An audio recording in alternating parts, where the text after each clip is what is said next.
When you put a sump right next to a foundation footing, you're literally digging a pit next to your home's leg. Over time, this can lead to what's called foundation settlement, where the house sinks unevenly. And that's when you start seeing those big, ugly cracks in your walls. The sump and septic tank are built way too close, maybe just 3 feet apart. For a few years, everything seems totally fine. But then, around year 5, a tiny, really common crack forms in the septic tank. And now, raw sewage starts seeping through the soil and makes a direct line for your family's drinking water. It's an invisible poison. If you dig a hollow sump inside that zone, you're creating a weak spot, a void, right where the foundation needs support the most. Sometimes, a truce is the most important part of a war. With that philosophy in mind, let's get right into the video.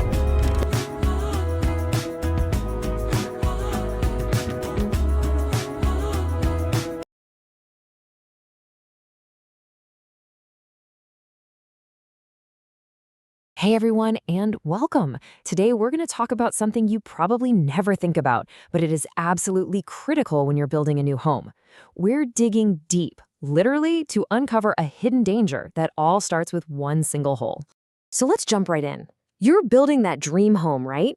You look out at the construction site and you see all these pits and holes for the foundation, for the columns, but which one of those is the single most dangerous? I bet it's not the one you're thinking of.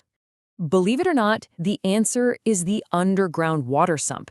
Yeah, the very tank that's supposed to hold your clean water can actually become this invisible enemy. If you put it in the wrong place, it acts like a slow poison, just silently eating away at the strength of your house. So how on earth does this happen? Well, this whole dangerous situation pops up because of a fascinating and kinda scary clash between a deeply held tradition and the cold, hard laws of physics.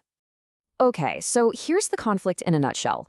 On one hand, a really common Vastu belief says your water sump should go in the northeast corner of your property.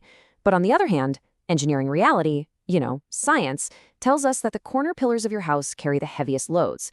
So you've got tradition telling you to dig a giant hole right where engineering needs the ground to be the absolute strongest. See the problem? To really get just how risky this is, you don't need a fancy engineering degree. Nope.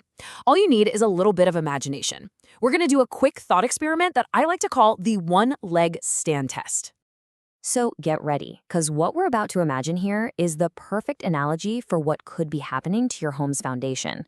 It's super simple, but trust me, it really brings home the hidden forces we're dealing with. Okay, first, just picture a person standing on one leg. That single leg is supporting their entire body weight, right? It's doing all the work.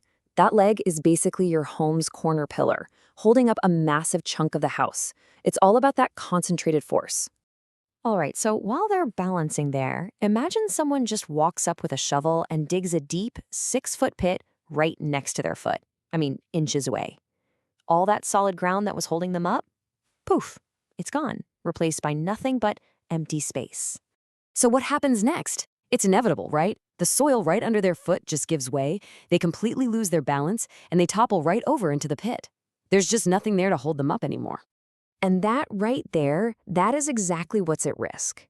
When you put a sump right next to a foundation footing, you are literally digging a pit next to your home's leg.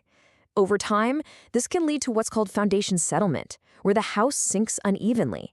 And that's when you start seeing those big, ugly cracks in your walls. Okay, so that's the problem, and it's a pretty serious one. But the good news is there's a really straightforward, scientific solution. And it's not about throwing away tradition, it's about balancing it with a little bit of engineering common sense. The key thing to understand here is something called the load dispersion zone. See, a foundation doesn't just push straight down. It spreads its weight out into the soil, kind of like a pyramid, at about a 45-degree angle. If you dig a hollow sump inside that zone, you're creating a weak spot, a void, right where the foundation needs support the most. So, what's the golden rule? What's the number you need to remember? It's 4 to 5 feet.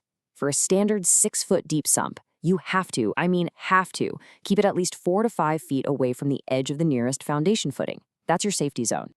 And this brings us to the smart compromise. You can absolutely still put your sump in the northeast zone to follow Vastu. Just make sure you shift it over those crucial 4 to 5 feet away from the corner. It's the perfect way to satisfy both tradition and the laws of physics. It really all boils down to this. When you're talking about the structure of your home, the thing that keeps your family safe, engineering and safety, they have to come first. Sentiments can and should come a close second. But a shaky foundation isn't the only risk hiding under your home. This next danger is terrifying in a different way, because another simple mistake in placement can silently put your family's health at risk for years and years. So, a couple more silent threats to watch out for. First, when you're looking for a spot for a bore well, please skip the old-fashioned methods. Hire a geologist to find water scientifically. But the biggest health hazard, the one that is a true ticking time bomb, is placing your drinking water sump too close to your sewage septic tank. Let me just walk you through how this disaster unfolds. Okay, year 0, the sump and septic tank are built way too close, maybe just 3 feet apart. For a few years, everything seems totally fine. But then, around year 5, a tiny, really common crack forms in the septic tank. And now, raw sewage starts seeping through the soil and makes a direct line for your family's drinking water. It's an invisible poison. And the solution? Again, is just simple distance. You need a minimum, and I mean an absolute bare minimum, of 10 to 15 feet between your drinking water sump and your septic tank. This is non-negotiable. It creates that safe buffer zone and protects your family's health. All right, as we start to wrap this up, let's put all this information into a clear action plan for you. Building a safe, strong home really does start from the ground down, long before you even see a single brick. So here it is, your safety checklist. 4 simple rules. Number 1, keep those sumps 4 to 5 feet away from any foundation. Number 2, keep those septic tanks 10 to 15 feet away from the water sumps. 3, hire a real geologist for your bore well. And number 4, the most important one, always put engineering and safety first. Talk about these points with your contractor. Make sure your dream home is built right from the ground up.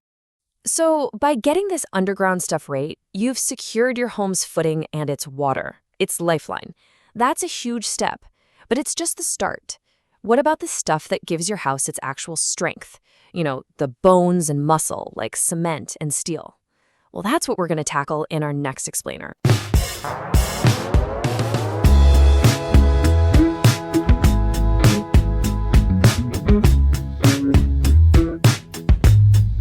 Like, share, and subscribe to Connect and Build.